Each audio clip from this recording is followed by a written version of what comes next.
Afternoon, Michael. Just starting off with some team news. First of all, can you explain maybe how long Patrick Dorgu could be out, and are there any other players coming back, like Joshua Zirkzee on the ties to that? Yeah, Josh is back training this week, which is good news. Obviously first time, so he's been out for a short amount of time, but first kind of training with us since we've been here, so that's great to have Josh back.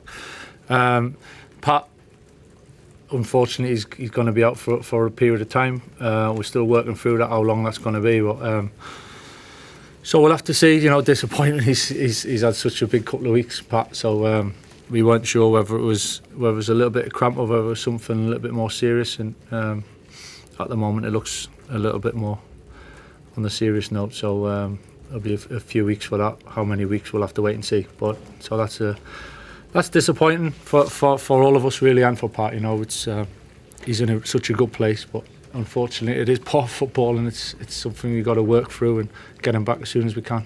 And just on De Ligt, is he still a few weeks away? Yeah, he's not trained with us yet, so just working through and the process really of getting him back as soon as we can. Thank you.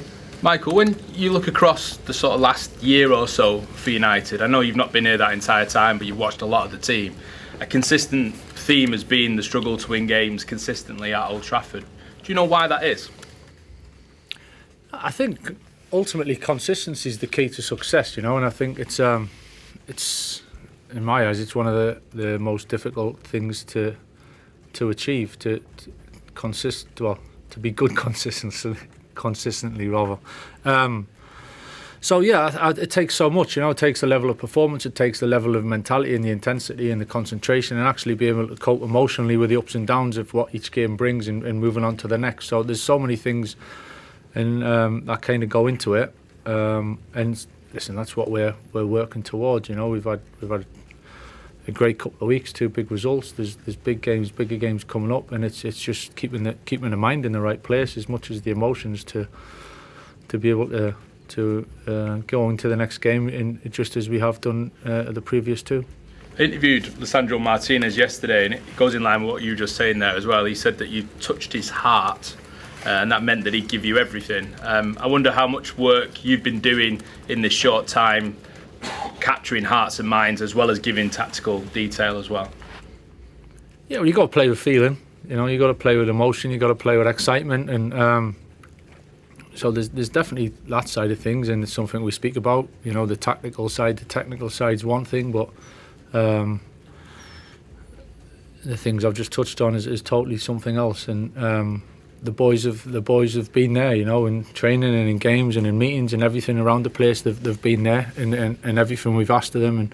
And Leach has epitomised that in terms of how he's gone about every day and certainly in the game. So, but we're definitely aware that. Of what it's taken to have the couple of weeks we've had. A couple of weeks is a couple of weeks, it's good, but it's 2 weeks, and we're definitely aware that it's something we want to and we need to make extend for longer. So respecting the game, respecting what it takes to win games and how hard it is and how good a team Fulham are, that's definitely on the front of our minds. Thank you.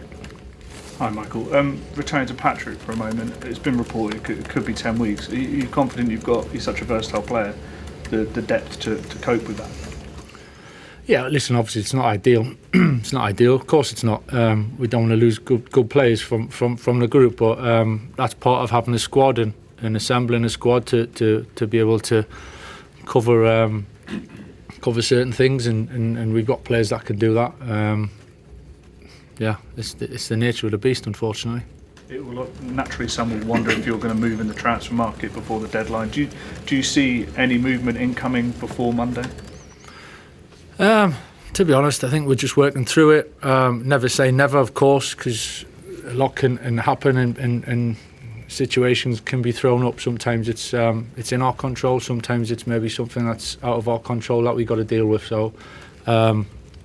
We're calm. I'm pretty calm. I think we've got and we've shown what we're capable of doing as a team, and we'll just have to see what the next few days bring. But I'm definitely calm about it.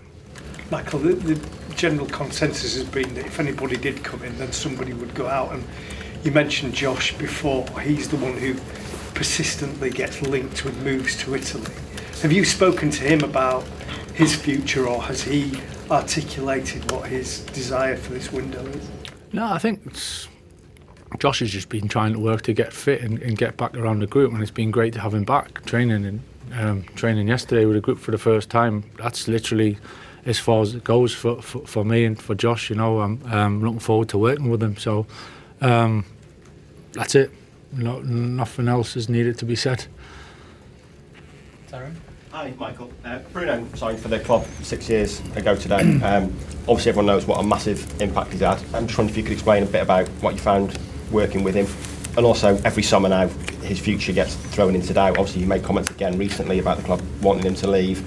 Do you feel like he needs to see evidence of progress over the next few months to commit to staying on again? Because obviously, for a player of his ability, he's not won enough, has he, at this club? I think, first of all, I've seen the impact he had as soon as he got here. You know, I was obviously here, so I've seen it at close quarters, and he had a huge impact straight away in so many ways. You know, you could see the passion, you could see how much he wanted to do well.